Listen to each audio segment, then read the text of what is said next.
नमस्कार दोस्तों, welcome to this collective reading. और बिना किसी विलंब के डाइव करते हैं डीप इसमें, ताकि हम जान सके कि डिवाइन का हमारे लिए क्या मैसेज है। So let's get started.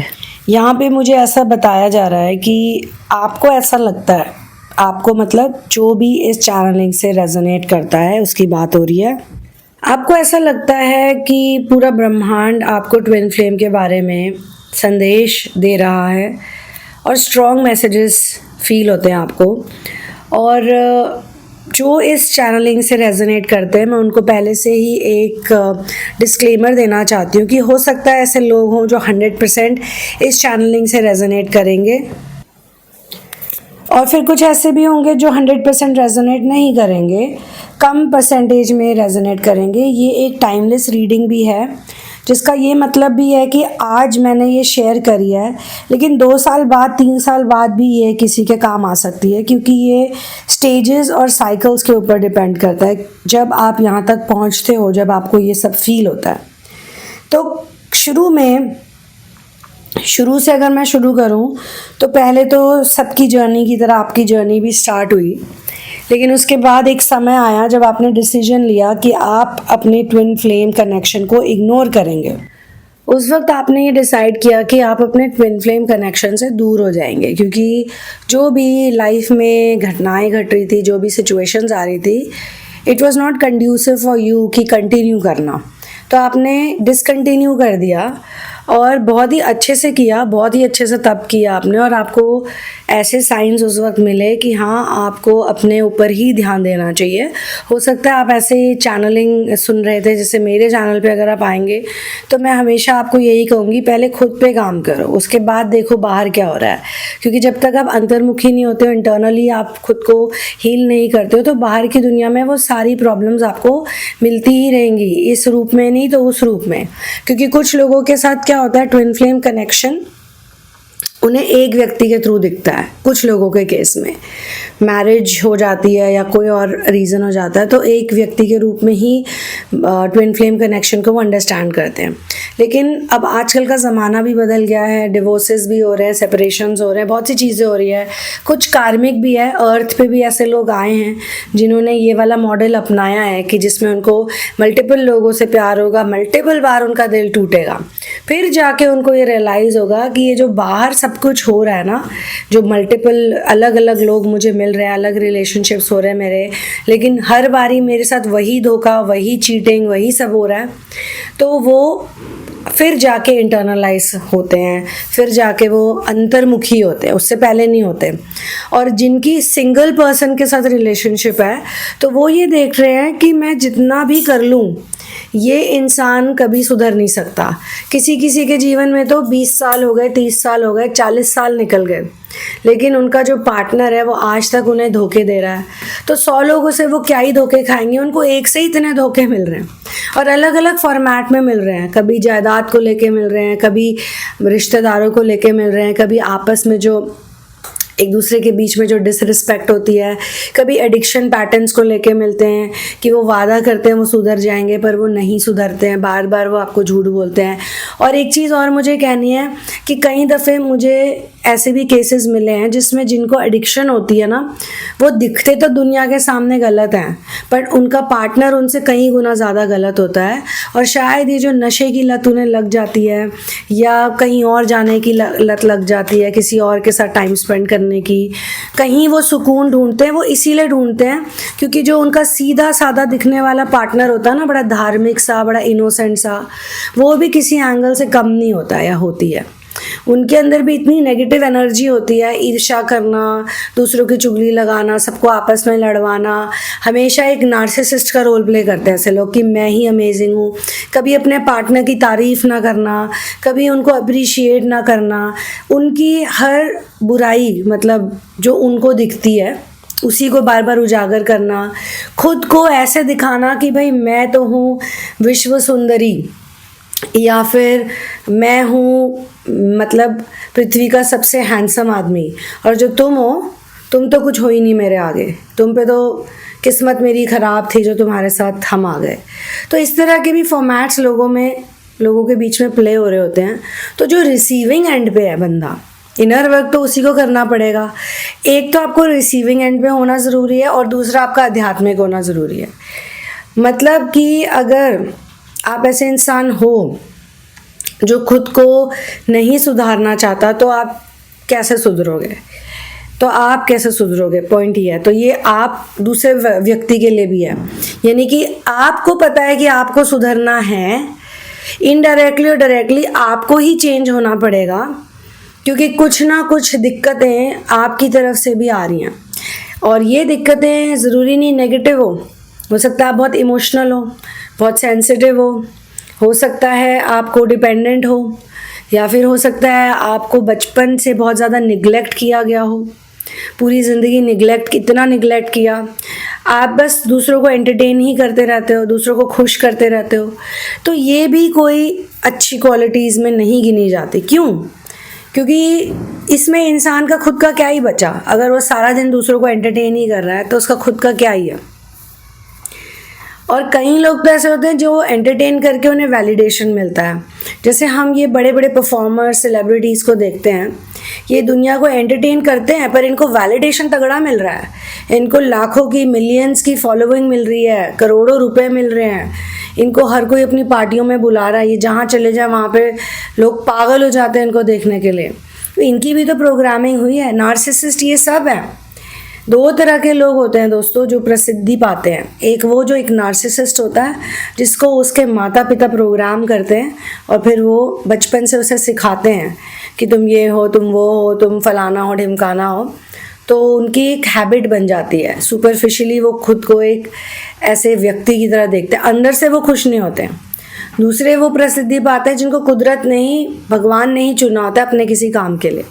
अब कई लोग ऐसे होते हैं जिनको भगवान ने चुना होता है अपने काम के लिए, बट जब आ जाती है कुछ चीज़ें उनके पास तो वो भूल जाते हैं, फिर वो अभिमानी हो जाते हैं।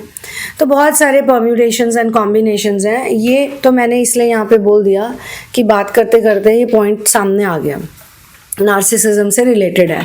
तो नार्सिसिस्ट कोई बहुत बड़ा फेमस सेलिब्रिटी भी हो सकता है और नार्सिसिस्ट कोई बहुत ही गरीब इंसान भी हो सकता है। वो अपनी गरीबी को लेके उसे बहुत अभिमान है कि मैं गरीब हूँ।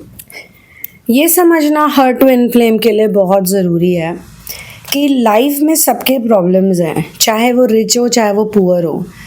क्योंकि मैंने खुद अपनी जर्नी में ये देखा है, दूसरों की काउंसलिंग करते वक्त तो ख़ास तौर से देखा कि मुझे बहुत से ऐसे लोगों ने आके बताया कि उनका बचपन में अब्यूज़ हुआ था। They were from very rich families और उनका अब्यूज़ करने वाले उनके ट्यूटर्स थे, सर्वेंट्स थे। वो ऐसे लोग थे जिन पे उनके माता पिता बहुत ट्रस्ट करते थे और पैसों से ही उन्हें खरीद के लाए थे इन अ वे। कई दफ़ा जो कॉन्ट्रास्ट आपको आपके ट्विन फ्लेम ने दिखाया है, मैस्कुलिन या फेमिनिन ने, वो इसलिए भी दिखाया है कि हो सकता है आपको लगता हो कि आपकी लाइफ में कुछ ऐसी चीज़ें आपको नहीं मिली because of your circumstances, but उनके साथ भी ऐसी बहुत सी चीज़ें जुड़ी हुई थी जो उनको नहीं मिली despite their circumstances, the opposite polar circumstances. इस चैनलिंग में मुझे ये बताया गया है कि जो भी कुछ रहा हो आपके और आपके ट्विन फ्लेम कनेक्शन में, उसके बाद आपने ये डिसीजन लिया कि आप उसे इग्नोर करेंगे। ट्विन फ्लेम कनेक्शन को, ट्विन फ्लेम असेंशन को, जो भी ट्विन फ्लेम से रिलेटेड चीज़ें हैं, हर चीज़ को आप इग्नोर करेंगे और अपनी लाइफ से हटा देंगे। उसके बाद आपको ये लगा भी, लॉजिकली आपने सोचा, आपने जितने भी तर्क दिए खुद को उसके थ्रू भी आपने सोचा कि जो आपकी लाइफ में ट्विन फ्लेम की जगह थी उससे अब आगे बढ़ चुके हो और आपने देखा कि उनके बारे में आपके माइंड में जो विचार थे वो भी काफ़ी कम हो गए थे और इसके परिणाम स्वरूप आपकी जो मानसिक ऊर्जा थी वो कहीं और केंद्रित हो गई। इसके बाद आपको एक आज़ादी का एहसास हुआ। आपके दिमाग पर वो जो बहुत से थॉट्स, विचार, भावनाएं जो हमेशा आपको कनेक्शन के बारे में याद दिलाती थी इन अ नेगेटिव वे, क्योंकि कनेक्शन दो तरह से इंसान की लाइफ में वर्क करता है, एक पॉजिटिव और एक नेगेटिव। नेगेटिव वो तब हो जाता है जब बहुत ज़्यादा ऑब्सेशन हो जाता है, डिज़ायर बढ़ जाती है, एंगर, फ्रस्ट्रेशन उसी के बाद बढ़ता है। और पॉजिटिव वो तब हो जाता है जब वही कनेक्शन आपको ताकत देता है इनर वर्क करने की। जब आप खुद को सशक्त बनाने लग जाते हो और आप ये सोचते हो कि जो भी डिवाइन विल है, जो भी डिवाइन ऑर्डर है, उसी के हिसाब से मुझे चलना है, तो आपको बहुत सा ऐसा फ़ायदा होता है, बहुत सारे फ़ायदे होते हैं। तो यहाँ पे भी मुझे फ़ील कराया गया कि जिसकी भी मैं चैनलिंग कर रही हूँ, एक तो उसको आज़ादी का एहसास हुआ, जितने भी दिमाग पे हावी होने वाले विचार थे या पेन था या कनेक्शन से रिलेटेड जो भी नेगेटिविटी थी, नकारात्मकता थी, वो चली गई। फिर जब आपने अपने ट्विन फ्लेम के बारे में कम सोचना शुरू कर दिया तो आपके जीवन में भी सकारात्मक बदलाव देखने को मिले। अलग अलग क्षेत्रों में आपका उल्लेखनीय सुधार हुआ। आपके विचारों पे और भावनाओं पे आपको ज़्यादा कंट्रोल महसूस होने लगा। और ये एक बड़ा ही नया सा बदलाव था, क्योंकि इतने सालों से या फिर इतने समय से हो सकता है रनर चेजर डायनामिक में आपको थोड़ा पीस बीच बीच में फील होता हो, लेकिन एक फीलिंग तो हमेशा रहती थी कि you are not able to sort out things. तो जब आपको ये पॉजिटिव फ़ायदे दिखने लगे, मे बी आपका करियर इम्प्रूव हो गया या आपकी हेल्थ इम्प्रूव हो गई, आपकी ओवरऑल पर्सनालिटी बहुत अच्छी हो गई, आप अपने आप में बहुत खुश रहने लग गए। जब इतने सारे पॉजिटिव चेंजेस आने लग गए तो आपको भी लगा कि ये कनेक्शन कभी आपके लिए था ही नहीं।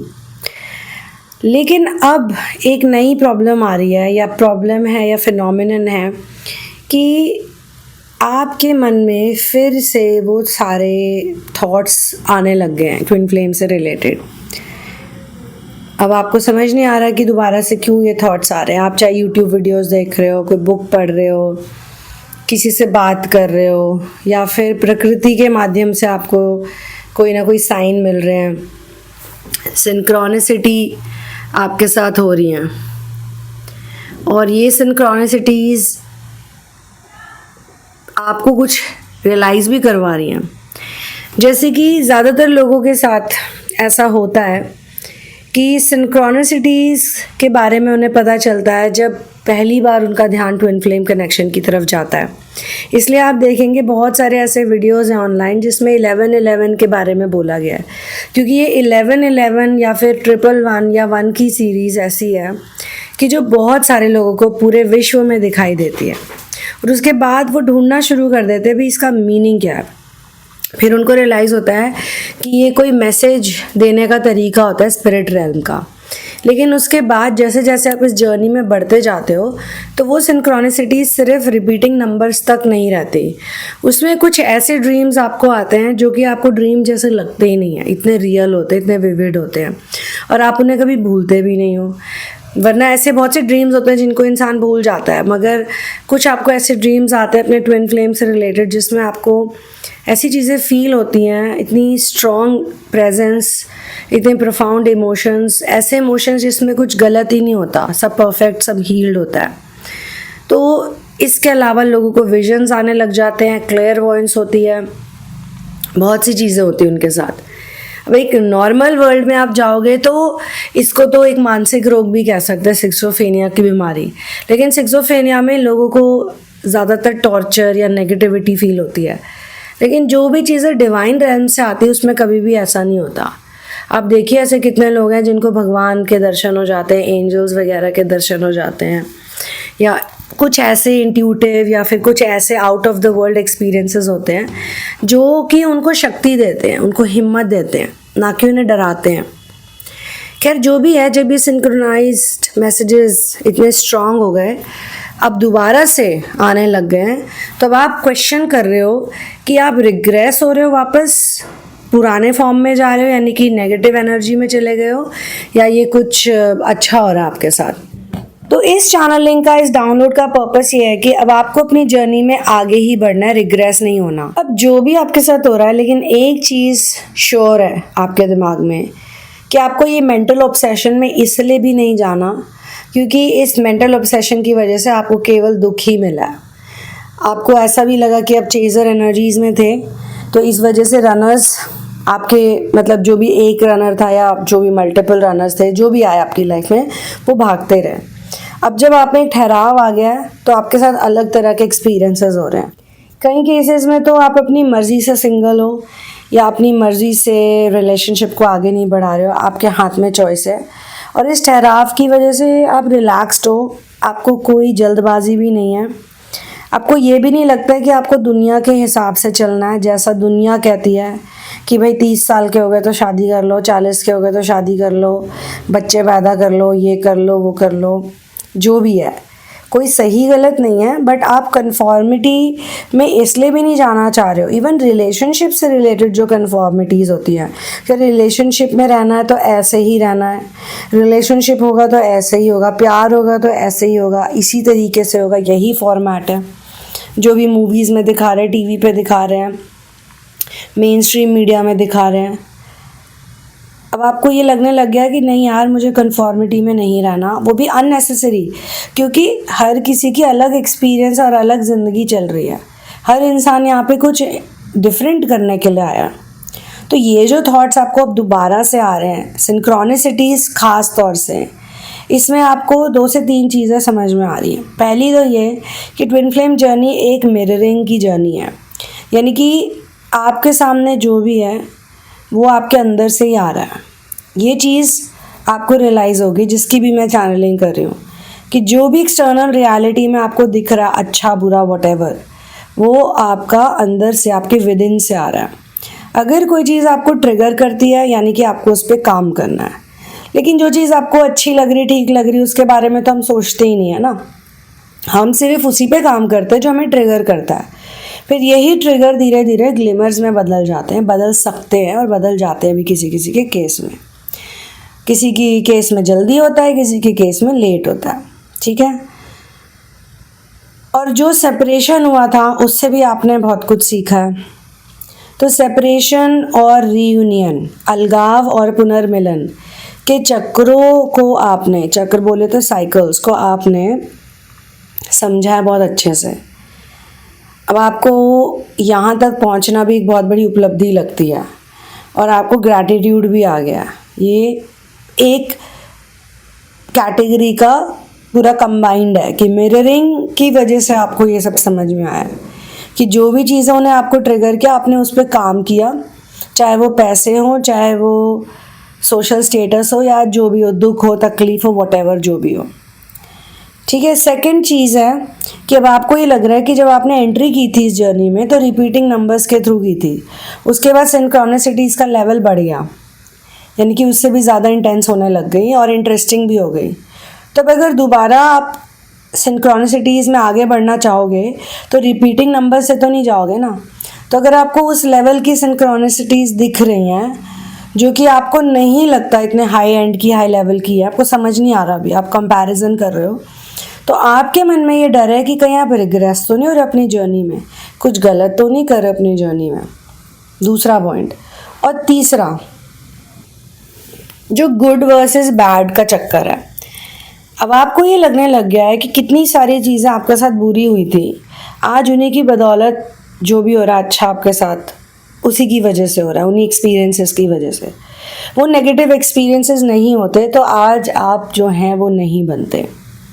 तो आपके भीतर एक रस्साकशी चली है एक समय पे, जिसमें एक तरफ तो आपको अपने ट्विन फ्लेम की कमज़ोरियाँ दिखी हैं, उनकी नेगेटिविटी दिखी है, उनका मटीरियलिज्म दिखा है, उनका मैच्योरिटी लेवल इतना कम आपको लगा है, आपको लगा है कि आप किसी बच्चे के साथ डील कर रहे हो, वो भी एक बहुत ही टैंट्रम वाला ओवर पैम्पर्ड चाइल्ड।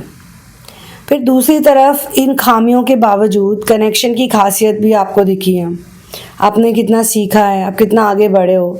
और ये तभी होता है जब आपको एक सर्टेन पर्सन से अट्रैक्शन होता है, वरना इस दुनिया में तो हज़ारों करोड़ों बिलियन लोग हैं, आपको उसी व्यक्ति के प्रति अट्रैक्शन क्यों हुआ, उसी एक व्यक्ति के प्रति।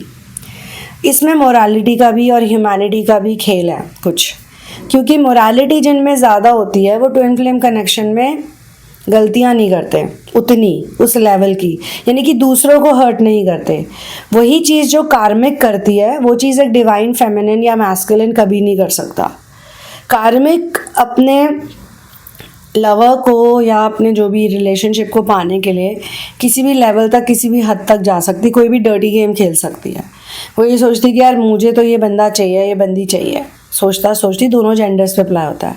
लेकिन डिवाइन फेमिनिन और मैस्कुलिन का सैक्रिफाइसिंग नेचर होता है, और यही सैक्रिफाइसिंग नेचर सोर्स को, यानी कि परमात्मा को पसंद है, गॉड को पसंद है। क्योंकि गॉड को वही लोग अच्छे लगते हैं जो त्याग की भावना रखते हैं, जो ये सोचते हैं कि ठीक है यार मैं तो स्ट्रांग हूँ, मैंने तो अपनी लाइफ जैसे तैसे मैं निकाल लूँगा या निकाल लूँगी, बट मैं ये मैनिपुलेशन, ये चीपनेस, ये मेंटल गेम्स, ये सारी कार्मिक हरकतें मैं नहीं कर सकता या कर सकती। तो उस वक्त आपको लगा कि आपके साथ गलत हुआ है, अन्याय हुआ है, पर आज वही अन्याय आपको उन सभी लोगों से बहुत आगे लेके आ चुका है। अब कई लोग कहेंगे नहीं यार, जो नेगेटिव रहते हैं ज़्यादातर कंप्लेन करते हैं, उनको भी मैं कवर कर लेती हूँ। चलो, जो कंप्लेन करते हैं अभी वो इस जोन में नहीं है, बट आगे जाके कहीं ना कहीं पहुँचेंगे, हो सकता है पहुंच जाए, आई होप सो। तो कंप्लेन करते हो कहते नहीं यार वो देखो वो तो ज़्यादा ही कमा रहे हैं मुझसे, नहीं यार वो तो देखो अच्छे से जी रहे हैं, उनका इतना फैंसी घर है या उनकी इतनी फैंसी लाइफस्टाइल है, मेरी तो नहीं है, मैं तो देखो यहाँ पे कुछ ऐसा खास भी नहीं कर रहा या कर रही। वो ऐसा इसलिए सोच रहे हैं क्योंकि वो उनकी लाइफ में जो अच्छा है, जिसके लिए उन्हें ग्रैटिट्यूड दिखाना चाहिए, उसको देख नहीं रहे हैं, कंपैरिजन कर रहे हैं, और सिर्फ मटीरियलिस्टिक कंपैरिजन कर रहे हैं। जो मटेरियलिस्टिक कंपैरिजन नहीं करते हैं, जो आध्यात्मिक चीज़ों को नोटिस करते हैं, जो पीस को नोटिस करते हैं, जो फ्रीडम को नोटिस कर रहे हैं, जो आपके सोर्स इंटीग्रेशन को नोटिस कर रहे हैं, वो ये देखेंगे कि सोर्स उनसे वही चीज़ें करवा रहे हैं जिनका आफ्टर लाइफ में भी बहुत महत्व है। और ये जो मटेरियलिस्टिक चीज़ें लोग कर रहे हैं, जिसके लिए इतना उछल रहे हैं, खुश हो रहे हैं, जिसके लिए इन्होंने इतनी हाई तौबा मचाई, इतनी पॉलिटिक्स करी, मैं बता रही हूँ आपको यहाँ पे, अगर आप ट्विन फ्लेम जर्नी में हो तो ज़रूरी नहीं कि ये सिर्फ रोमांटिक चीज़ों में अप्लाई होता है।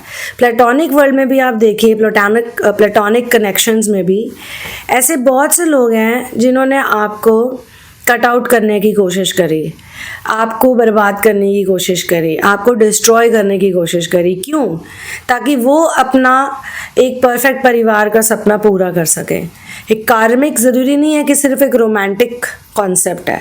कार्मिक्स वो भी होते हैं जो मान लो आपको आपके परिवार के लोगों से दूर कर देते हैं, उनको वो चाहिए, आपकी फैमिली चाहिए, या उनको आपकी ही जगह लेनी है।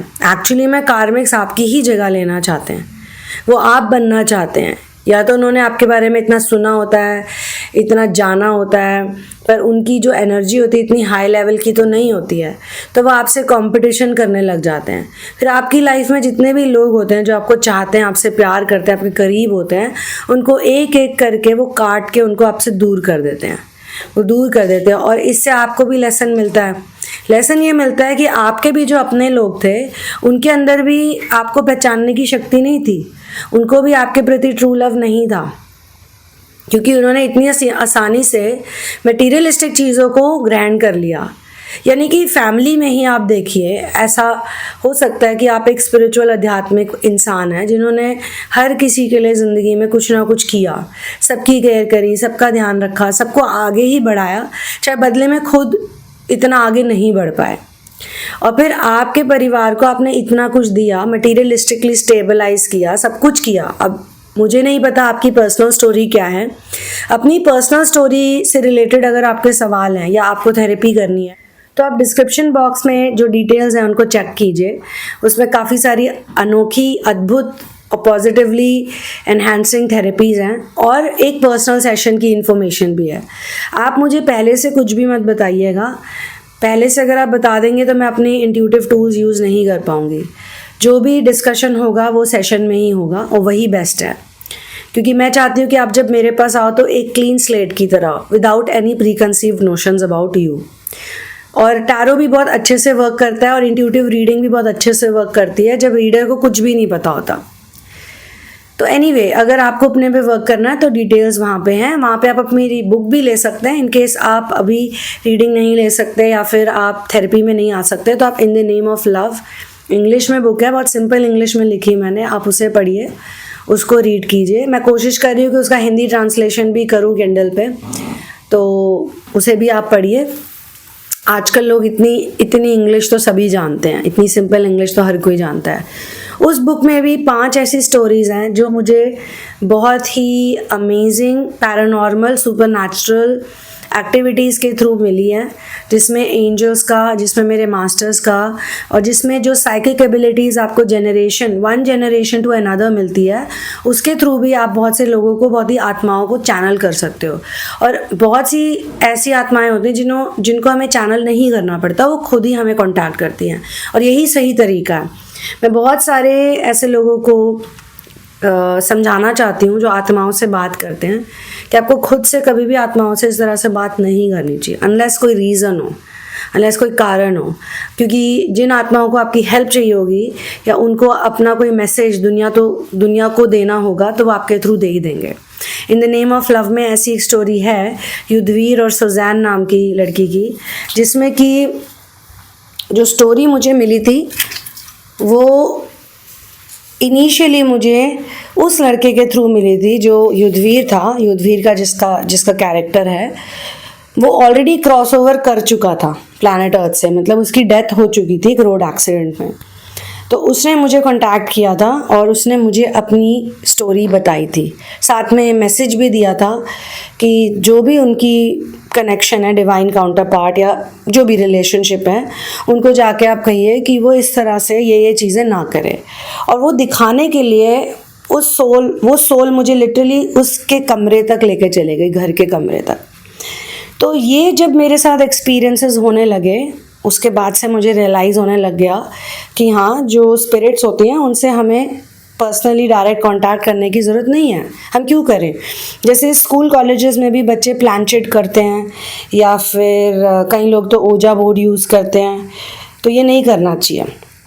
मैंने भी प्लानचेट किया था दोस्तों बचपन में। मैं हॉस्टल में थी और हमारे हॉस्टल में एक ऐसा कमरा था जो हमेशा बंद रहता था, उसको पता नहीं क्यों लॉक किया जाता था, और उस कमरे का नंबर भी 66 था। और बहुत ही अनोखी सी कहानी थी जो मुझे बाद में पता चली थी उसी कमरे से रिलेटेड। थोड़ी स्कैरी स्टोरी है, इसलिए मैं अभी आपको इस सेशन में नहीं बताऊंगी। लेकिन जब हम लोग प्लानचेट कर रहे थे तो मेरे साथ बहुत सारी अडल्ट लड़कियां थी जो मुझसे बड़ी थी, अडल्ट बोले तो मेरे से बड़ी थी, और मैं ऑफकोर्स उस टाइम पे माइनर ही थी। तो जब मैंने वो प्लानचेट का एक्सपीरियंस किया था, ऑल्दो वो मजाक कर रही थी, लेकिन उसके इमीडिएटली बाद ही हम उस रूम नंबर 66 के बाहर गए थे और हमें दरवाजे को टच करते कि बहुत स्ट्रॉन्ग वाइब्रेशंस महसूस हुई थी।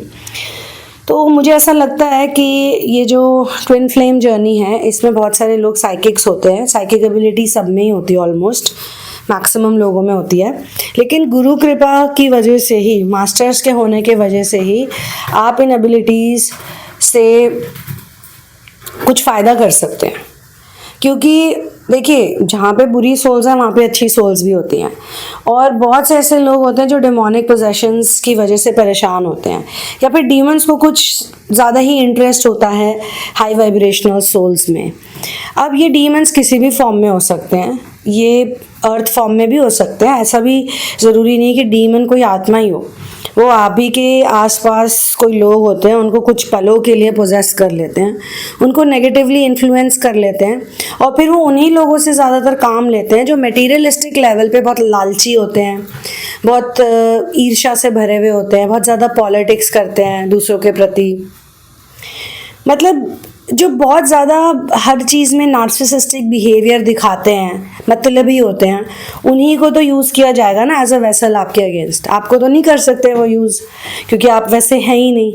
तो आपको कैसे सताएगा कोई कार्मिक भी अगर आपको सता रही है तो कैसे सताएगी, राइट? अब आपका मान लो मैस्कुलिन है, वो बहुत ही ज़्यादा कैसे कहूँ, उसमें वो उस लेवल की अक्ल है ही नहीं रिकॉग्नाइज करने की। रिकॉग्नाइज कर सकता तो आपको ही रिकॉग्नाइज कर लेता। अगेन ये लड़कों पे भी अप्लाइड होता है। ऐसे भी बहुत से लड़के हाई वाइब्रेशनल जिनको भी वो डेट करते हैं, वो रिकॉग्नाइज ही नहीं कर पाते। वो किसी और को किसी कार्मिक को चूज़ कर लेती हैं और फिर रोते हुए आती हैं कुछ सालों के बाद, ओ मैंने तो बहुत बड़ी गलती कर दी इन दिस एंड दैट। अब उस दौरान जब वो गलती कर रही हैं तो अब आप क्या कर रहे हो? You as a person, as an individual, जब आपको लोग इल ट्रीट करते हैं, धोखा देते हैं, मूव ऑन कर जाते हैं, आप क्या करते हो तब? आपको क्या करना है मैं बता देती हूँ। आपको अपने पे ही काम करना है बस। इस डाउनलोड का ये कितनी भी सिंक्रोनिसिटीज आए, कुछ भी आए, वो आपको खुद पे ही वर्क करना है, और आपको मास्टर्स से बार बार गाइडेंस लेनी है, उन्हीं से हेल्प मांगनी है बार बार कि मैं यहाँ कंफ्यूज्ड हूँ, मैं आगे क्या करूँ। तो ब्रह्मांड से आपको स्पष्टता चाहिए। अगर चाहिए तो आप मेडिटेशन कीजिए, सेवा कीजिए। सेवा तो मुझे लगता है हर चीज़ में सबसे ऊपर है, क्योंकि मेरे खुद के जो ग्रेट ग्रैंड मास्टर हैं उन्होंने बहुत अच्छी तरीके से इस बात को एक्सप्लेन किया है कि जब हम ध्यान करते हैं, जाप करते हैं, स्क्रिप्चर्स पढ़ते हैं और मतलब टोटली डेडिकेटेड हो जाते हैं, सरेंडर करते हैं, हम अपने ऊपर वर्क करते हैं, तो हमारे अंदर ऑब्वियसली चेंजेस आते हैं। लेकिन जब लोगों में ये चेंजेस आते हैं तो वो किसी और के लिए कुछ अच्छा नहीं करते, वो क्या और ग्रीडी हो जाते हैं। स्पिरिचुअल लोगों में भी ये बहुत ज़्यादा देखा गया, वो ग्रीडी हो जाते हैं। वो पीस उन्हें मिल जाता है बट अब उन्हें और पीस चाहिए, और पीस चाहिए, पर जो मिला है उसका वो वितरण नहीं करते। यूनिवर्स का ये रूल है, जो भी आप यूनिवर्स में देते हैं वही आपको रिटर्न में मिलता है। अब आप ये सब कुछ लेके बैठ गए हो अपने साथ, किसी के लिए कुछ भी नहीं करते हो, तो फिर आपको वही मिलेगा, तो वो बढ़ता नहीं है। तो कई बार लोग सिनिकल हो जाते हैं, एकदम साइको टाइप हो जाते हैं। आध्यात्मिक लोग भी मैंने ऐसे देखे हैं जो सालों साल से साधना कर रहे हैं लेकिन उनके अंदर ज़रा सी भी खुशी नहीं है। उनको मास्टर्स बोल बोल के थक गए कि जाओ बाहर जाओ, सेवा करो, किसी का भला करो, किसी के लिए कुछ करो, बस अपने ही घर में घुसे हुए हो। तुम्हारे बच्चे पढ़ लिख गए, सेटल हो गए, ये हो गया, जो जो तुम्हें चाहिए था मिल रहा है, और जो जो चाहिए वो जो मिल रहा है उससे भी लोग खुश थोड़े ना होते हैं। ग्रैटिट्यूड तो लोगों में होता ही नहीं, बस और चाहिए और चाहिए और चाहिए, राइट। तो इस वजह से वो थोड़े से साइको टाइप हो जाते हैं। इसीलिए सर्विस करना, दूसरों की मदद करना, सेल्फलेस होना एक बहुत अच्छी बात है। और बहुत सारे ट्विन फ्लेम्स जो होते हैं वो सेल्फलेस होते हैं। अब जो नहीं होते सेल्फलेस, मुझे लगता है कि वो ट्विन फ्लेम है ही नहीं, क्योंकि ये मेरा भी एक्सपीरियंस इतने सालों का कह रहा है कि मैंने देखा है ज़्यादातर ट्विन फ्लेम्स जो जेन्युइन होते हैं वो सेल्फलेस होते हैं। पहले तो वो अपने घर वालों का करते हैं, अपने आसपास के लोगों का करते हैं, फिर जब कुंडलिनी राइजिंग हो जाती है, जब पता चल जाता है कि सब मटीरियलिस्टिक ही हैं, घर वाले भी कोई सबके सब देवी देवता तो पैदा नहीं हुए हैं, उनमें भी लालच, ग्रीड, मटीरियलिज्म होता ही है।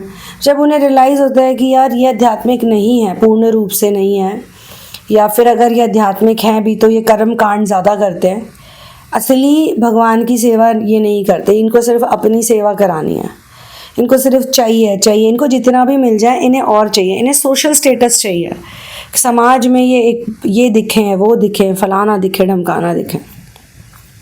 तो जब ये रियलाइज़ हो जाता है ट्विन फ्लेम्स को, तो फिर वो दूसरों की सेवा करने निकलते हैं या सेल्फलेसली कुछ करने निकलते हैं। कोई नदी नाला साफ़ करने चले जाएंगे, कोई पशुओं की सेवा करें, कोई पक्षियों की करेंगे, कोई गरीब बच्चों की मदद, कुछ तो करते हैं, कोई ना कोई भगवान का काम वो करते हैं।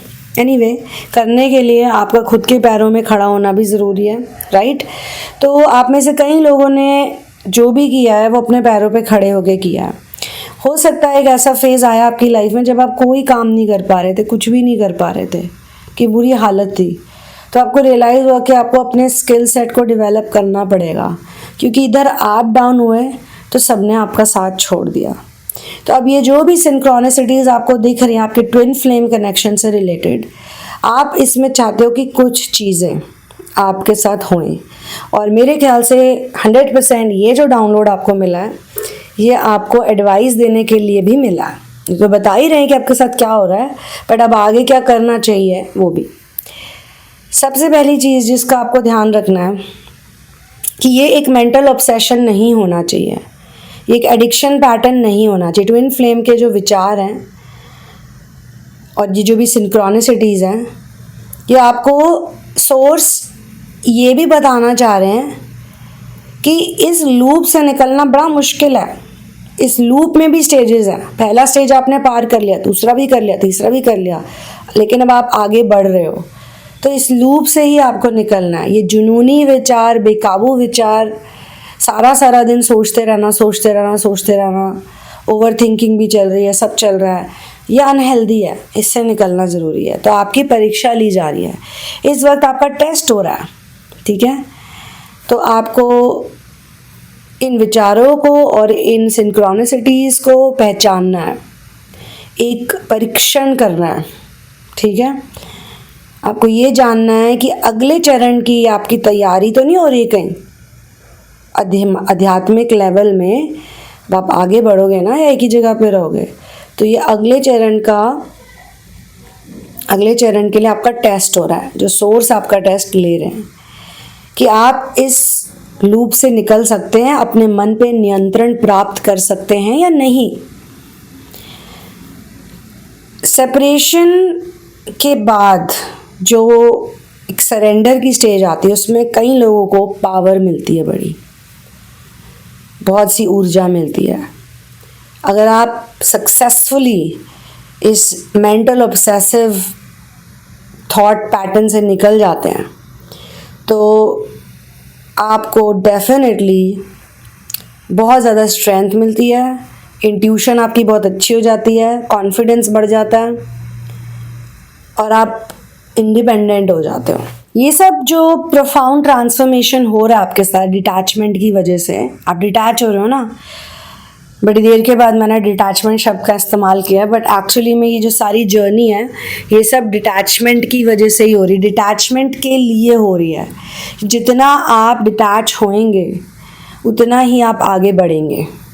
डिटैचमेंट का मतलब ये नहीं कि आपके मन में प्यार कम हो जाएगा या आप वो इंसान नहीं रहोगे, सब कुछ वैसा ही रहता है, लेकिन आपके अंदर एक पर्सनल पावर आ जाती है।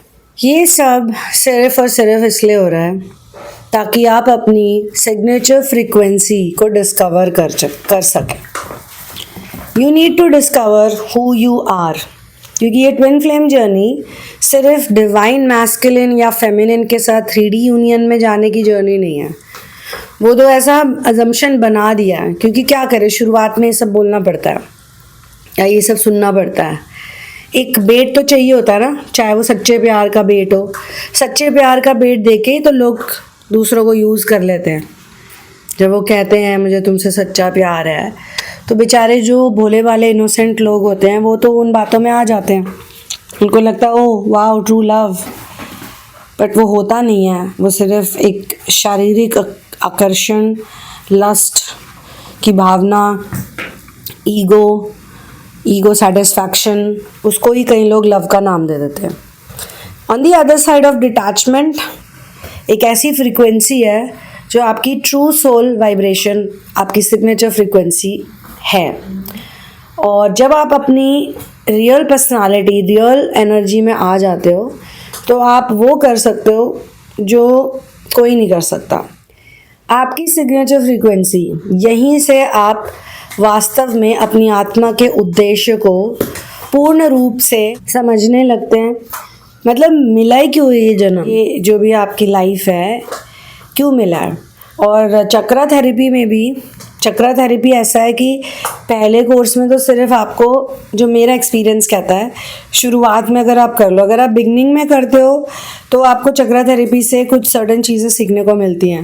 लेकिन कई लोग मल्टीपल कोर्सेज करते हैं तो वो जितना करते जाते सरेंडर के साथ, अगर लोग रनर चेजर डायनामिक में हैं और वो चक्रा थेरेपी में आ गए तो वो सरेंडर ही नहीं करते। वो ना हीलर की सुनते हैं, ना थेरेपिस्ट की सुनते हैं, ना वो भगवान की सुनते हैं, वो अपनी ईगो की ही सुनते हैं, ईगो मसाज करते रहते हैं। और जिस डिज़ायर से उन्हें दूर भागना होता है उसी डिज़ायर के पीछे पड़ जाते हैं। अगर उनको, मेरे साथ हुआ है, मैंने किसी को थेरेपी के दौरान कुछ ऐसे मैसेजेस शेयर कर दिए कि ये आपके साथ होने वाला है, ये चीज़ आपके साथ होने वाली बहुत जल्दी। वो इसलिए नहीं शेयर की थी कि वो चीज़ हो जाए तो आप मेंटल ऑब्सेशन की स्टेज पे चले जाएं, क्योंकि मेंटल ऑब्सेशन के बाद ही डिमोनिक पोजेशन हो सकता है, उसके बाद इन्फेक्शन होता है, उसके बाद डिमोनिक पोजेशन हो जाता है। इतना समझाने के बाद भी मेरे, क्योंकि चक्रा थेरेपी चीज़ ही ऐसी, चक्रा एनर्जी ही ऐसी है, जब भी इस एनर्जी का आपके अंदर सर्जिंग होती है तो आपको सरेंडर करना चाहिए। पॉजिटिव कोई आपके लिए बोल रहा है, आपका कोई वेल विशर है, कोई मास्टर है आपके पास, वो आपको कह रहे हैं तो आपको सुनना चाहिए उनका। पर लोगों को जैसे ही वो डिवाइन मैस्कुलिन या वो फेमिनिन मिलने लग जाता है ना फिजिकल में, तो लोग ये भूल जाते हैं कि क्या क्या टॉर्चर उन्होंने सहा था। इसी को तो रनर चेजर डायनामिक कहते हैं। रनर चेजर डायनामिक में यही तो होता है, जो इंसान आपको तड़पा रहा है, आपको टॉर्चर दे रहा है इतने टाइम से, वो चला गया तो आप सही हो गए, ठीक है, आप अपना इनर वर्क करने लग गए। अब जैसे ही इनर वर्क करते करते आपकी एनर्जी इंप्रूव हो गई, अच्छी हो गई, तो वो बंदा वापस आएगा ही ना, क्योंकि वो बंदा या बंदी वो तो आपकी एनर्जी से अटैच्ड है। तो अगर वो वापस आते हैं तो आपकी टर्म्स एंड कंडीशंस क्या हैं? आपने कभी उसके बारे में सोचा? आपको क्या चाहिए जो आपके लिए हेल्दी है? ये नहीं कि सोशल स्टेटस के पॉइंट ऑफ व्यू से आप सोचो, यही ईगो करवाती है। तो मैंने कई बार ही देखा अपने खुद के एक्सपीरियंस में भी कि बहुत अच्छी थेरेपी जारी होती है लोगों की, बहुत बढ़िया हो जाता है। वही इंसान जो उन्हें देख भी नहीं रहा होता पलट के 2-2 3-3 साल से, उनको मैं कह रही हूँ पूछना तो दूर, थूक भी नहीं रहा था उनकी तरफ, वो इंसान जब उनके साथ बातचीत करने लग जाता है, उनके टच में आ जाता है, या उनको कॉम्प्लीमेंट्स देने लग जाता है, या उनको कन्विंस करने लग जाता है, परस्यू करने लग जाता है, तो वो पूरी तरीके से खो जाते हैं उसमें, वापस से वो मेंटल ऑब्सेशन की स्टेज पे चले जाते हैं। और ये बहुत डेंजरस है। और शायद ये चैनलिंग उन लोगों की मदद कर सकती है जो हो सकता है पहले इस साइकिल में एक बार फंस गए हों, यानी कि उनके साथ ये हुआ हो कि उन्होंने बात मान ली सामने वाले की, उनकी बातों में आ गए, फंस गए आप कह सकते हो। अब सामने वाला चेंज नहीं हुआ है, वो अभी भी वैसा ही है, आप तो चेंज हो गए हो, आप चेंज हुए हो, इसीलिए वो आपको एक्सेस करने दोबारा आ रहे हैं, क्योंकि आप अब डिटैच हो गए हो। पर ये गारंटी कैसे आप ले सकते हो कि वो भी सुधर गए? और इसका पता आपको तभी चलेगा, या तो आपको समय देना पड़ेगा, या तो आपको इतना स्ट्रांग होना पड़ेगा कि आप उनको बोल सको कि नहीं, यही मेरी टर्म्स एंड कंडीशंस हैं। और आपकी टर्म्स एंड कंडीशंस सही क्यों हैं? देखो, खुद के अंदर झांकना और खुद को प्रेम करना भी बहुत ज़रूरी है। आपकी टर्म्स एंड कंडीशन इसलिए सही है ना क्योंकि आप एक अच्छे इंसान हो। क्या आपको पता है आप एक अच्छे इंसान हो? अगर आप हो, सेल्फलेस हो, दूसरों की केयर करते हो, और अगर आप सही पाथ पे चल भी रहे हो, लालच से व्रत नहीं करते हो, लालच से तपस्या नहीं करते हो। मैं ऐसे भी लोगों को जानती हूँ जो बड़ा फास्ट करते हैं, बड़े भगवानों को मानते हैं, हर जगह पहुँच जाते हैं, वो दिखाते हैं कि हम बड़े रिलीजियस हैं, बड़े आध्यात्मिक हैं, बट वो होते नहीं हैं, क्योंकि उनकी डिज़ायर्स होती है जिनकी विश फुलफिलमेंट के लिए वो जाते हैं भगवान के पास। यार भगवान की पूजा कर लेंगे। ऐसे ही कई लोगों ने इनर वर्क और थेरेपी को भी बना दिया कि इनर वर्क क्यों कर रहे हैं? क्योंकि हमारी डिज़ायर पूरी हो जाए। और जबकि आपको समझाया जा रहा है कि डिज़ायर ही तो डीमन है, उसी डिज़ायर में डीमन छुपा है आपका। एक नहीं, कभी कभी बहुत सारे डीमंस होते हैं। अब आप उस डिज़ायर से बचोगे या उस डिज़ायर को मारोगे?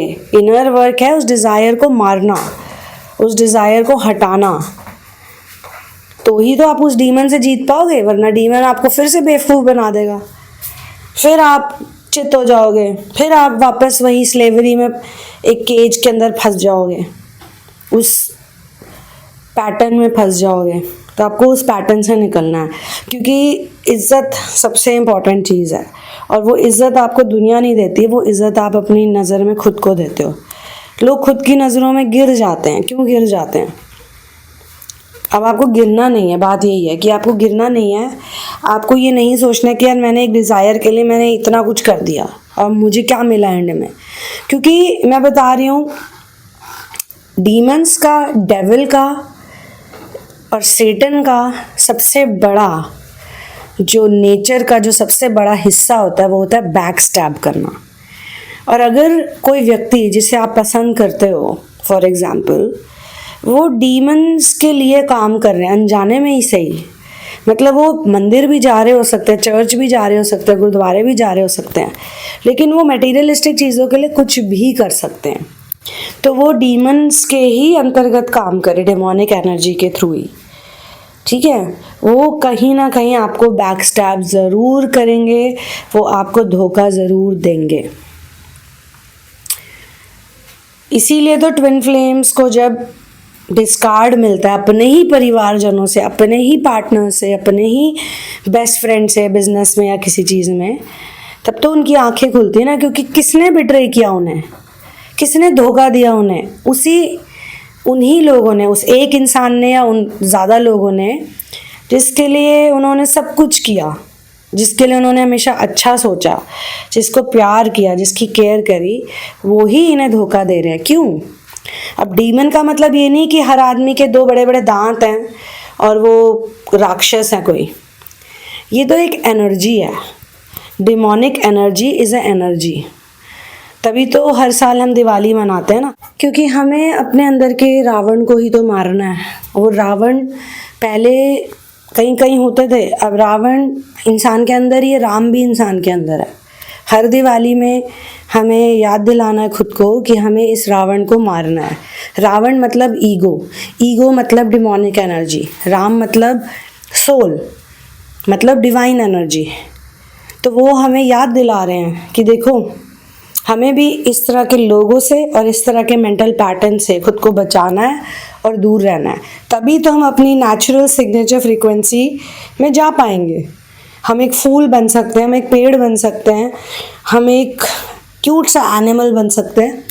और कहने को तो ये सब मनुष्य से नीचे है ना, ऐसा ही कहते हैं कि मनुष्य सबसे ऊपर है, क्योंकि मनुष्य के पास वो पावर है वो चूज़ करने की, इनके पास है नहीं, बट फिर भी ये डिवाइन एकदम ऑर्डर पे चल रहे हैं। जानवर हो, पशु पक्षी हो, पेड़ पौधे हो, क्या ये डिवाइन ऑर्डर के अगेंस्ट है कोई भी? क्या ये अपना कोई भी डिसीजन लेते हैं इस तरीके से? मतलब ऐसा कह सकते हैं कि कलयुग में तो भैया इंसान होने से अच्छा है कि अब जीव जंतु या पेड़ पौधा बन के पैदा हो जाओ, क्योंकि कम से कम आप डिवाइन के हिसाब से तो चलोगे। सुबह टाइम पे उठोगे, रात को टाइम पे सोओगे, सही से खाना खाओगे, नेचुरल रहोगे। पर इंसान कहाँ नेचुरल है? इंसान तो अलग ही ज़िंदगी जी रहा आज की डेट में। तो हमारी भी कोशिश यही रहती है एज अ मीडियम कि हम लोगों को ज़्यादा से ज़्यादा ये बता सके कि आप अपनी सिग्नेचर फ्रीक्वेंसी के जितना पास जा सको जाओ, क्योंकि एकदम स्ट्रेट अवे आप सिग्नेचर फ्रीक्वेंसी में नहीं जा सकते। अब आप प्रोग्राम ही क्यों हैं उसके अगेंस्ट जाने के लिए? उसके पीछे भी बहुत से कारण हैं, कि प्रोग्रामिंग के पीछे भी कारण है। और ये देखिए, बड़ा अच्छा पॉइंट मुझे जस्ट चैनलिंग की शुरुआत से पहले ही मिला था। वो ये था कि श्री राम प्रभु का एग्जाम्पल मिला था मुझे, कि श्री राम जी को वनवास जाना पड़ा, ठीक है। अगर वो वनवास नहीं जाते तो कभी रावण को नहीं मारते। अगर वो वनवास नहीं जाते, ताड़का का वध नहीं होता। ताड़का एक कैनिबल थी जो बच्चों को खा जाती थी, इंसानों को खा जाती थी। आज भी तो हमारे वर्ल्ड में इतने सारे नरभक्षी घूम रहे हैं। क्या हो रहा है? कानून तो उनको मुफ्त में फ्री में छोड़ देती है, राइट? कुछ नहीं होता उनके साथ। तो उस ज़माने में ऐसा नहीं था, इतने सारे लोग इस तरह के लोग घूमते थे। उस ज़माने में इस तरह के लोग किसी जंगल में या किसी ऐसी जगह में होते थे, स्पेसिफिक जगहों में होते थे, या फिर वो मुनियों को तंग करते थे, ऋषि मुनियों को, योगियों को तंग करते थे। अगर श्री राम वनवास में नहीं जाते तो वो उस समय में, त्रेता युग में, सोचो कितना, लोग कहते हैं ना कि सिर्फ कलयुग में राक्षस होते हैं, ऐसा नहीं है। राक्षस तो डिसेंडिंग सतयुग से ही आने शुरू हो जाते हैं। उसी की वजह से विष्णु को इतने अवतार लेने पड़ते हैं, चाहे वो मत्स्य अवतार हो, चाहे वो नरसिंह अवतार हो, चाहे वो कुर्मा अवतार हो, वामन अवतार हो। हर अवतार में विष्णु बार बार आगे इन्हीं राक्षसों का संहार करते हैं। अब जिस समय में हम रहते हैं तो ट्विन फ्लेम्स क्या हैं? ट्विन फ्लेम्स विष्णु और लक्ष्मी के ही तो वॉलंटियर्स हैं सारे के सारे। तो वो क्या करने आए यहाँ पे? इसी राक्षसी ऊर्जा का ही संहार करने आए। अब ये घर घर में घुस चुकी है, ये घर घर में घुस चुकी है। और एक लव ही एक ऐसा तरीका है, क्योंकि लव से धोखा दिया जा रहा है ना। मैक्सिमम लोग जो आज की डेट में धोखे खा रहे हैं, वो किस वजह से धोखे खा रहे हैं? सच्चे प्यार की तलाश में ही तो धोखे खा रहे हैं। उनको लगता है सच्चा प्यार है, बट वो होता नहीं है। वो एक मटेरियलिस्टिक डिमोनिक एंटिटी के सामने आ जाते हैं। तो यही है सच्चा उपचार आपके और आपके ट्विन फ्लेम के लिए। तो अगर आप चाहते हैं ट्विन फ्लेम को भी हील करें, खुद को भी हील करें, तो डिज़ायर फ्री, मटेरियलिस्टिक डिज़ायर से दूर रह के पहले अपने आप को सही करिए। जिस अवस्था में आपको होना चाहिए, ये हीलिंग वाली अवस्था में, आप बिना शर्त वाले प्यार को अपनाते हो, और यही बदलाव आपके ट्विन फ्लेम को एज अ ऊर्जा महसूस होती है, और यही ऊर्जा उनको भी विकसित करती है मेंटली। पर ये रीज़न नहीं होना चाहिए, क्योंकि हर किसी की डिवाइन टाइमिंग है। आप उस डिवाइन टाइमिंग को फोर्स नहीं कर सकते कि भाई वो आज ही हील हो जाए, वो 2 साल में ही हील हो जाए। क्या पता उसको हील होने में 10 साल लगे, और वो 10 साल आपके लिए ज़रूरी कि आप खुद पे वर्क करके सेवा करें। जिस काम के लिए आप इस प्लैनेट पे आए हैं आप वो काम करें। मैं बहुत कैंडिडली बोल रही हूँ दोस्तों, अब समझिए मेरे कैंडिडली बोलने के भी पीछे एक रीज़न है। पहले मैं इतना कैंडिडली नहीं बोल पाती थी, क्यों? क्योंकि मुझे पता है कि ट्विन फ्लेम्स की भी ना उस स्टेज पे जब मैं थी, मुझे लगता था बड़े सेंसिटिव होते हैं, बुरा मान जाते हैं कि नहीं मुझे मेरा डिवाइन मैस्कुलिन नहीं मिलेगा, मुझे मेरी फेमिनिन नहीं मिलेगी, तो फिर मैं क्यों करूँ इनर वर्क, जो मुझे 2 साल में नहीं मिली या 3 साल में नहीं मिली। तो वो तो आपकी किस्मत के ऊपर है, आपको कब मिलना है। जब इतने बड़े भगवान विष्णु नारायण वो धरती पे आके वनवास में जा सकते हैं और फिर वनवास में उनकी खुद की पत्नी किडनैप हो जाती है, आप सोचो आज की डेट में भी अगर किसी के साथ ही होगा ना, कितनी अजीब सी बात है कि आप एक तो पहली बात तो वनवास में हो, दूसरी बात आपकी वाइफ को कोई उठा के ले गया, कोई अनजान इंसान, पता ही नहीं कौन ले गया और कहाँ ले गया, और आप कुछ कर नहीं सकते उस वक्त, आप नंगे पैर चल रहे हो जंगलों में। इतना मेजर पेन है ये, पर उन्होंने सहा सिर्फ आप जैसे लोगों को दिखाने के लिए कि देखो भाई जब मैं ये चीज़ फेस कर रहा हूँ, और एक त्रेता नहीं होता, सिर्फ जितनी बार त्रेता आता है उतनी बार श्री राम आते, उतनी बार वनवास होता है, उतनी बार सेपरेशन होता है। उसके बाद वो अग्नि परीक्षा उन्होंने कोई अपने शौक से नहीं ली थी, जो लोग बार बार पेट्रियार्कल लोग जो श्री राम जी को ब्लेम करते हैं ना, क्यों क्यों क्यों, वो कोई ऐसा नहीं था कि उनको ये करना था, उन्होंने वो भी सीता जी के लिए करी थी कि भाई कल को जाके लोग उंगली उठाएंगे, क्योंकि लोगों का ये नेचर है, that is how human beings are. ये उंगली उठाएंगे कि देखो भैया ये राजा है, राजा श्री राम है, क्योंकि उन्हें पता तो था राजा तो बनना ही है, भरत वहाँ वेट कर रहे हैं, और भरत ने भी धमकी दी थी, लिटरली थ्रेटन ही किया था अपने भाई को, not in a negative way, कि आप नहीं आए तो मैं अपने प्राण ले लूँगा, जिस दिन आपको आना है आप उस दिन नहीं आए, एक दिन भी लेट हो गए तो मैं आपको जिंदा नहीं मिलूँगा।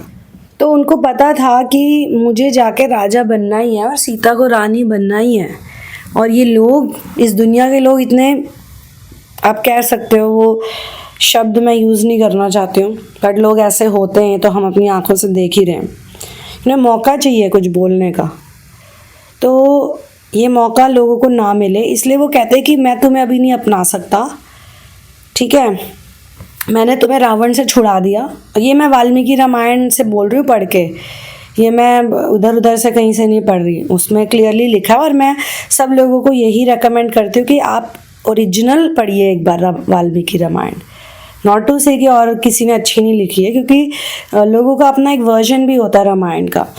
तो वाल्मीकि रामायण जो है वो एकदम प्योर वर्जन है उसका कहानी का। तो उसमें श्री राम जी उन्हें कहते हैं कि मैंने आपको रावण से छुड़ा दिया है, अब आप फ्री हैं, आपको जहाँ जाना आप जा सकती हैं।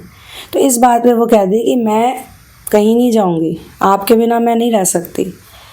वो कहते हैं कि मैं कैसे अब इस चीज़ को प्रूव करूँ एज अ किंग, नहीं तो लोग कल को लांछन लगाएंगे कि देखो कैसा राजा है।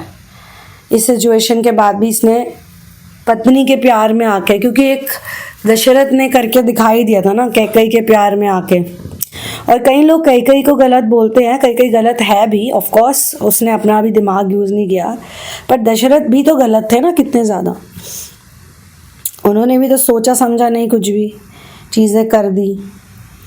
और वो भी देखिए श्राप था, श्रवण कुमार के पेरेंट्स का श्राप था जो पूरा होना था, वरना दशरथ भी 14 साल इंतज़ार कर सकते थे अगर करना चाहते, बट उस टाइम उनसे हुआ ही नहीं। उनका इतना हार्ट ब्रेक हो गया, वो जो पेन उनको मिला उस टाइम पे श्री राम से दूर होने का, गिल्ट, क्योंकि एक इतने बड़े राजा। अब मैं आपको एक चीज़ और बताना चाहती हूँ कि दशरथ और कौशल्या थे कौन, वो मनु और शत्रुपा थे। मनु और शत्रुपा वही दोनों कैरेक्टर्स हैं जिन्होंने इस प्लैनेट को क्रिएट किया था, क्योंकि मनु शत्रुपा से पहले जितने भी ब्रह्मा ने जितने भी कैरेक्टर्स को क्रिएट किया उन सब ने हाथ जोड़ दिए कि भैया हम रिप्रोडक्टिव सिस्टम में तो नहीं जाएंगे, क्योंकि जो बहुत हाई वाइब्रेशनल सोल्स होती है ना, वो सेक्सुअल इंटरकोर्स और इन चीज़ों में नहीं जाना चाहती, या प्रजनन में नहीं जाना चाहती, या फिर इवन अपने ही एग और स्पर्म से क्रिएट हुए भी बच्चों को वो नहीं करना चाहती क्रिएट। क्यों? क्योंकि आप एग या स्पर्म भी अगर क्रिएट करते हैं तो उसके लिए भी तो आपको बहुत एनर्जी देनी पड़ती है। आजकल तो लोग बच्चे ऐसे ही पैदा कर रहे हैं। कलयुग में भी और टुवर्ड्स द एंड ऑफ कलयुग में पॉपुलेशन क्यों इतनी बढ़ जाती है? क्योंकि इतना ज़्यादा लस्ट बढ़ जाता है, बच्चे ही बच्चे हो रहे हैं। किस रीज़न से हो रहे हैं? कई लोगों को तो मैंने देखा वो बच्चे ही सिर्फ इसलिए पैदा करते कि भाई बुढ़ापे का सहारा बनेंगे ये बच्चे। और बहुत जो वैसे पहले के टाइम में ऐसा कहते हैं कि भाई किसी की बहुत ज़्यादा खेत है, मान लो ज़मीनें पहले बहुत होती थी लोगों के पास, तो इन ज़मीनों में काम कौन करेंगे? Who is going to grow अनाज? इतना कौन मैनेज करेगा? तो जितने बच्चे हो रहे होने दो, 9 10 12 हो रहे होने दो, कि खेती बाड़ी तो यही करेंगे। अब आज कुछ सालों के बाद वही बच्चे लड़ रहे हैं, ज़मीन की शॉर्टेज हो रही है। तो एनीवे पॉइंट इज़ कि आप जो भी ये हीलिंग कर रहे हैं, श्री राम और सीता जी का एग्जाम्पल ही मैंने इसलिए दिया है क्योंकि उन्होंने अपने ट्रू लव के थ्रू लोगों को दिखाया है कि हम एक कंपेनियनशिप में हैं। तो सिर्फ एक ये रीज़न से नहीं है, जेन्युइन लव हमारा कनेक्शन का रीज़न है। जब श्री राम ने ये सब बोला तो सीता जी ने अग्नि परीक्षा दी। अग्नि परीक्षा से वो एकदम क्लीन निकल कर आई, क्लीन थी तो क्लीन ही निकल कर आई। आग भी उनका कुछ नहीं बिगाड़ पाया। जब रावण कुछ नहीं बिगाड़ पाया, रावण का मतलब क्या है? रावण है ईगो, रावण है माया। रावण ने सीता जी को इतने प्रलोभन दिए थे कि कोई सोच नहीं सकता। और बाद में जब कोई प्रलोभन काम नहीं आया तो रावण ने सीता जी को फिर वार्निंग दी कि अगर तुमने मेरी बात नहीं मानी इतने दिनों में तो मैं तुम्हें ब्रेकफास्ट में पका के खा जाऊंगा। रावण भी तो कैनिबल था ना। तो कैनिबल्स के बीच में वो रही हैं, नरभक्षियों के बीच में रहकर वो आई हैं, तब कोई उनका कुछ नहीं बिगाड़ पाया, तो आग क्या बिगाड़ पाएगी? ये भी एक सिंबॉलिज्म है। और उसके बावजूद जब लोगों ने उंगली उठाई, लोगों ने क्या, एक धोबी ने उंगली उठाई, बस धोबी ने उंगली उठाई तो श्री राम जी ने सीता जी से डिस्कस किया। अब यही डिस्क्रिपेंसीज हैं स्टोरीज़ में। जो वाल्मीकि रामायण है वो एकदम जो ओरिजिनल है उसके हिसाब से ये भी आप कह सकते हैं कि सीता जी ने खुद डिसीजन लिया था जाने का अपने पति से दूर। वो वाल्मीकि आश्रम में रही थी, लवकुश को रेज किया था उन्होंने। ये उनका खुद का ड्रीम था कि मैं अपने बच्चों को आश्रम में ही बड़ा करना चाहती हूँ। मैं उनको ये बताना ही नहीं चाहती कि वो राजा की संतान है। इसी की वजह से तो लवकुश बन गए बाद में जो बने। वो उन दोनों का एक प्लान था, इट वॉज प्री प्लान्ड। और फिर उसी में ये धोबी वाला एपिसोड हुआ। तो हर बार श्री राम और सीता ने कर्सेस को ही बून में कन्वर्ट किया है और यही सारे ट्विन फ्लेम्स को करना है। अगर आपको कोई छोड़ के चला जाता है कार्मिक के पीछे, या आपका कर्स है, आपकी पत्री में भी ऐसे एस्ट्रोलॉजिकल कॉम्बिनेशंस हो सकते हैं। कई लोगों की मैंने पत्री में देखे कि मल्टीपल रिलेशनशिप्स के कॉम्बिनेशंस होते हैं, प्लानिटरी पोजीशंस ऐसी होती है, या एक शादी खराब होनी होती ही है, या डिवोर्स होना होता ही है। मतलब जो भी आपकी situation, who am I to जज यू, या लेट शादी होनी लिखी होती है, तो ये किसी के लिए कर्स हो सकता है, पर आप इसको बून में बदल सकते हैं। आप इसी को गिफ्ट बना सकते हो। कुछ ऐसा हो जाए कि लोग आपको देख के बोले कि वाओ, इंसान हो तो ऐसा। देखो इसने अपने श्राप को भी कैसे गिफ्ट में कन्वर्ट कर दिया। वही चीज़ जो दशरथ नहीं कर पाए वो श्री राम जी ने करके दिखा दिया। तो दोस्तों इसी बात पे मैं इस रीडिंग को यहीं पे क्लोज करती हूँ। पर जाते जाते इस पज़ल का एक बहुत ही बेहतरीन, बहुत ही खूबसूरत पहलू आपको देके जाती हूँ। अगर हम इस कलेक्टिव रीडिंग में इसको अच्छे से समझते हैं तो एक महत्वपूर्ण बिंदु और जोड़ते हैं, और वो ये है कि अपने आत्म प्रेम और आत्म मूल्य यानी कि सेल्फ वर्थ को आप गहराई से समझें। ये है इस जर्नी का असली रीज़न। ये ट्विन फ्लेम यात्रा का एक महत्वपूर्ण हिस्सा है। जब हम अपने ट्विन फ्लेम के बारे में सोचते हैं या हम उनसे कनेक्शन महसूस करते हैं तो कभी कभी हम अपनी खुद की खुशी को और प्रेम को उनकी उपस्थिति से या उनके व्यवहार से जोड़ देते हैं। मतलब कि हम उनकी उपस्थिति या व्यवहार पे निर्भर हो जाते हैं। इसीलिए इस यात्रा में एक ये अहम पहलू है कि आप अपने सेल्फ लव को और अपनी सेल्फ वर्थ को बिना किसी बाहरी रिश्ते के या परिस्थिति के समझें और अनुभव करें। ये जर्नी आपको ये सिखाती है कि सच्चा जो प्यार है, सच्चा प्रेम है, वो आत्मा के भीतर होता है। जब आप खुद से गहराई से प्रेम करने लगते हैं जब आप अपनी ऊर्जा को इतना प्योर और इतना पावरफुल बना देते हैं, तो ट्विन फ्लेम के साथ जो आपकी यात्रा है, आप चाहें तो उसे बाहरी कनेक्शन का नाम दें, बट मैं तो कहती हूँ ये अपनी खुद की सेल्फ जर्नी है। तो आपकी ट्विन फ्लेम जर्नी कनेक्शन जो भी है वो बहुत ही गहरा और संपूर्ण हो जाता है। यानी कि मान लो आपका कोई कनेक्शन है, मैं एग्जाम्पल के तौर पे देती हूँ और ये बड़ा ही रियल एग्जाम्पल है, मैं आपको इस एग्जाम्पल की ज़्यादा डिटेल नहीं दूंगी, समझदार को इशारा ही काफ़ी होता है। मान लो कि आपको किसी से आपका कनेक्शन बन गया, ठीक है, आपकी एज भी छोटी थी, उनकी भी एज कम थी, आपको नहीं पता था। अब उस इंसान ने जो भी है मटीरियलिस्टिक चीज़ों को चूज़ कर लिया, आपने नहीं किया। आपको आज भी पता है कि वो मटीरियलिस्टिक हैं, आप नहीं हो, वो हो सकते हैं। उन्होंने मटीरियलिस्टिक चीज़ें चूज़ कर ली, मटीरियलिस्टिक लाइफ चूज़ कर ली और वो अपनी ज़िंदगी में हो सकता है खुश हो गए, आगे बढ़ गए। कुछ समय के लिए लगा होगा कि यार वो इंसान तो देखो बहुत सही जा रहा है, हमने ही बेवकूफ़ी करी, पर ऐसा नहीं हुआ, क्योंकि आपकी आध्यात्मिक जर्नी स्ट्रांग थी, आपका सैक्रिफाइस स्ट्रांग था। आपने मटीरियलिस्टिक चीज़ों को सैक्रिफाइस किया, आपने उन्हें परस्यू भी नहीं किया ये सोच के कि ठीक है इनकी खुशी में ही मेरी खुशी है, अगर इनको ये करके खुशी मिलती है तो लेट देम बी हैप्पी। पता है ये बहुत ही हाई वाइब्रेशनल थॉट है, मुझे खुद नहीं पता था ये हाई वाइब्रेशनल थॉट्स हो सकते हैं, मुझे धीरे धीरे इनर वर्क करके पता चला कि जब हम ये सोचते हैं ना कि दूसरे की खुशी में ही हमारी खुशी है और फिर हम उसके बेसिस पे सैक्रिफाइस करते हैं, तो वो बहुत ही, मुझे लगता है मास्टर्स को, सोर्स को पसंद होता है, बहुत सही लगता है उन्हें, और शायद इसीलिए वो आपको इतना ज़्यादा प्यार करते हैं कि देखो इसकी थिंकिंग कितनी अमेजिंग है, इसको अपना कुछ नहीं चाहिए, इसने बोला जाओ यार तुम खुश रहो। अब आप तो आगे बढ़ गए, हाई वाइब्रेशनल हो गए ना, वैसे ही हो गए, सैक्रिफाइस करते ही हो गए, लेकिन कुछ इम्प्योरिटीज़ आपके अंदर भी होंगी, प्रोग्रामिंग का असर, ये वो, तो अब आगे बढ़ रहे हैं, अब अपना काम कर रहे हैं। अब वो जो इंसान है, जो भी वो व्यक्ति हैं, क्योंकि उन्होंने मटीरियलिस्टिक चीज़ों को चूज़ किया है तो उसकी तो एक एक्सपायरी डेट होती ही होती है। आध्यात्मिक उन्नति की कोई एक्सपायरी डेट नहीं है। एक बार आपने असेंशन कर लिया ना, थोड़ा सा भी 10-20% भी, आप नीचे नहीं आ सकते। आप नीचे तो फिर तभी आओगे कि आप बहुत ही कोई डिमोनिक और बहुत ही गिरा हुआ कोई काम कर लो, पर ज़्यादातर ऐसे लोग करते नहीं हैं। जो एक बार ऊपर आ जाते, एक सर्टेन पीस को महसूस कर लेते, फिर वो नहीं छोड़ते उसे।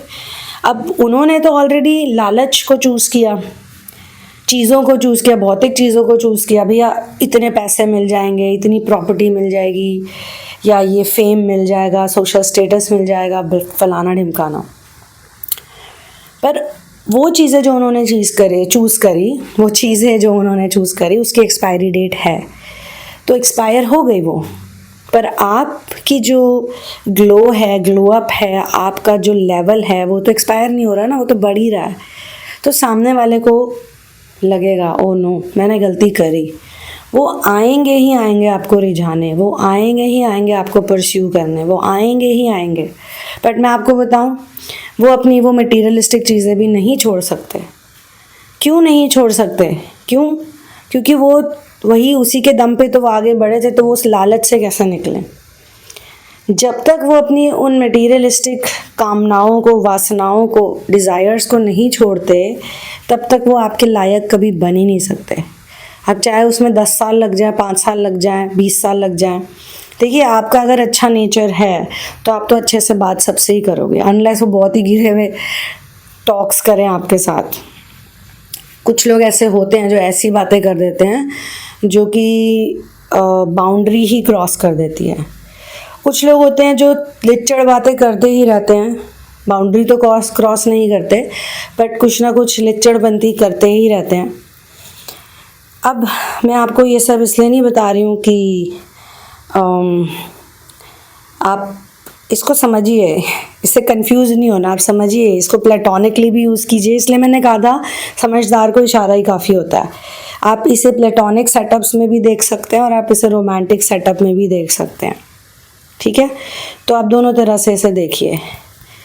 आपको रियलाइज़ होगा जब भी आप आगे बढ़ते हो तो वो लोग जो पीछे छूट गए थे, जो खुद को समझ रहे थे बहुत तीस मार खान, वो आपके पास ज़रूर आते हैं।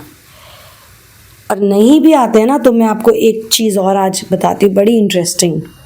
कई लोग आपको पनिश करते हैं, पनिश करके वो आपको दिखाते हैं कि वो आपसे बेटर हैं, आपको साइलेंट ट्रीटमेंट देंगे, को नीचा गिराएंगे अलग अलग तरीक़ों से, को ये दिखाएंगे कि यू नो व्हाट, मैं तुमसे ऊपर हूँ और तुमको मेरी ज़रूरत है, क्योंकि आप अपने इंसानियत से नीचे नहीं गिरोगे, वो तो गिर जाएंगे, आप नहीं गिरोगे, तो वो आपको पनिश करेंगे। कई ऐसे मैंने केसेस देखे हैं जिसमें एक व्यक्ति घर में जैसे बहुत आध्यात्मिक होता है, 6 लोग बाकी हैं, 7 लोग हैं वो आध्यात्मिक नहीं है, तो वो जो आध्यात्मिक है वो हमेशा अच्छी चीज़ें ही करेगा या करेगी, वो बाकी जो 6 से 7 लोग हैं, 10 भी हो सकते हैं, वो उसकी उस अच्छाई से, शराफत से, इंसानियत से चिढ़ते हैं, वो उसको बिगाड़ भी नहीं पा रहे, वो उसको अपने जैसा भौतिकवादी या मटेरियलिस्टिक नहीं बना पा रहे।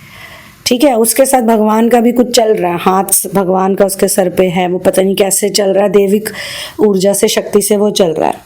तो पहले तो मटेरियलिस्टिक वाले उसको ये कह के गिराएंगे कि you are nothing in front of us, देखो हमारे पास क्या क्या, हमने क्या क्या कमाया है इतने सालों में, या ये किया वो किया।